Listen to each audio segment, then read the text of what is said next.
उसके वीडियो में दिखती थी भारत की खूबसूरती, घाटों पर आरती, मंदिरों की घंटियां और पहाड़ों की वादियां। नमस्ते दोस्तों कहकर वो अपनी यात्राओं की शुरुआत करती और लाखों लोगों तक भारत की छवि पहुंचाती। यूट्यूब पर 3,78,000 सब्सक्राइबर, इंस्टाग्राम पर 1,30,000 फॉलोअर्स, दर्जनों शहरों की यात्राएं। वो एक सफल ट्रैवल व्लॉगर थी। उसका नाम था ज्योति मल्होत्रा। लेकिन अब वही कैमरा शक के घेरे में है। जांच एजेंसियों के मुताबिक इसी कैमरे के जरिए वो भारत के संवेदनशील स्थलों की गतिविधियां खुफिया तरीके से रिकॉर्ड कर रही थी और मोबाइल ऐप्स के जरिए वो जानकारियां सीधे पाकिस्तान भेज रही थी। जिस मंच से वो देश की संस्कृति को बढ़ावा देती दिखती थी, उसी मंच का इस्तेमाल उसने देश की जड़ों को खोदने के लिए किया। ये सिर्फ एक व्लॉगर की गिरफ्तारी नहीं है, ये उस चेहरे की सच्चाई है जो देशभक्ति की आड़ में देश के खिलाफ खड़ा निकला। यह है ज्योति मल्होत्रा जासूसी कांड, एक ऐसा खुलासा जिसने सोशल मीडिया, राष्ट्र सुरक्षा और विश्वास तीनों को कटघरे में खड़ा कर दिया है। अब सवाल ये है, क्या जो हमें दिखता है वही सच होता है, या फिर देश को बेचने के नए तरीके अब कैमरे के लेंस से होकर निकलते हैं? 33 वर्षीय ज्योति मल्होत्रा हरियाणा के हिसार की रहने वाली ट्रैवल विद जो नाम से यूट्यूब चैनल चलाती थी। उनके चैनल पर 3,18,000 से ज़्यादा सब्सक्राइबर्स थे और इंस्टाग्राम पर 1,30,000 से अधिक फॉलोअर्स। ऊपरी तौर पर वो एक ट्रैवल व्लॉगर थी जो वाराणसी, अयोध्या, लद्दाख, कश्मीर, वृंदावन, प्रयागराज और मथुरा जैसे धार्मिक और सामरिक दृष्टि से संवेदनशील क्षेत्रों की यात्रा कर रही थी।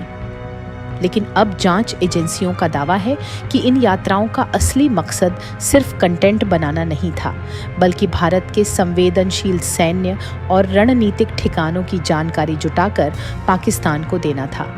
जांच में खुलासा हुआ है कि ज्योति ने पाकिस्तान की 2 बार यात्रा की और वहीं उसकी मुलाकात हुई पाकिस्तानी खुफिया एजेंसी ISI के अधिकारी एहसान उर रहीम उर्फ दानिश से, जो उस समय पाकिस्तान उच्चायोग दिल्ली में तैनात था।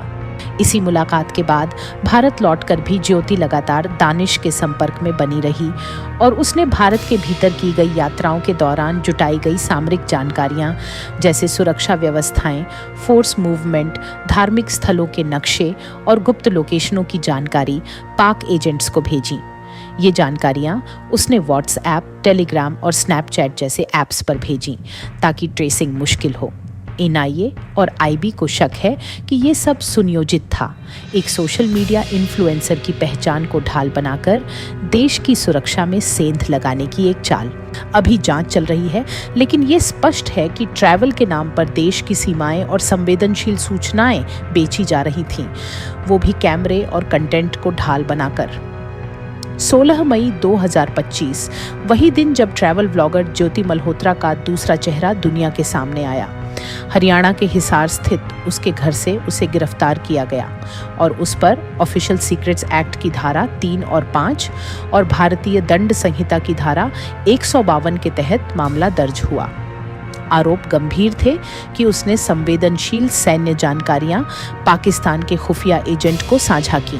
गिरफ्तारी के बाद NIA और IB ने उसके mobile phone, laptop, social media accounts और बैंक ट्रांजैक्शंस को कब्जे में लिया। शुरुआती जांच में ऐसे कई डिजिटल सबूत मिले हैं जो यह संकेत देते हैं कि वह सिर्फ एक इन्फ्लुएंसर नहीं, बल्कि एक सक्रिय पाकिस्तानी एसेट थी। और मामला यहीं नहीं रुका। जांच में पता चला कि ज्योति इस जाल की सिर्फ एक कड़ी है।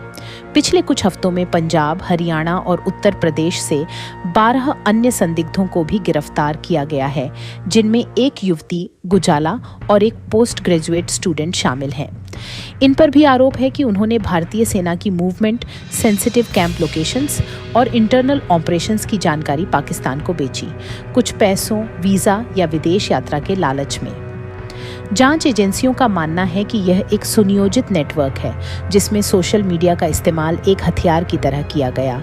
और अब देश के सामने सवाल है, कितने चेहरे और हैं जो कैमरे के पीछे देश से गद्दारी कर रहे हैं। ज्योति मल्होत्रा की गिरफ्तारी ने एक खतरनाक सच्चाई उजागर की है कि सोशल मीडिया अब सिर्फ मनोरंजन या इन्फ्लुएंस का प्लेटफॉर्म नहीं रहा, बल्कि दुश्मन ताकतों के लिए यह एक नया हथियार बन चुका है।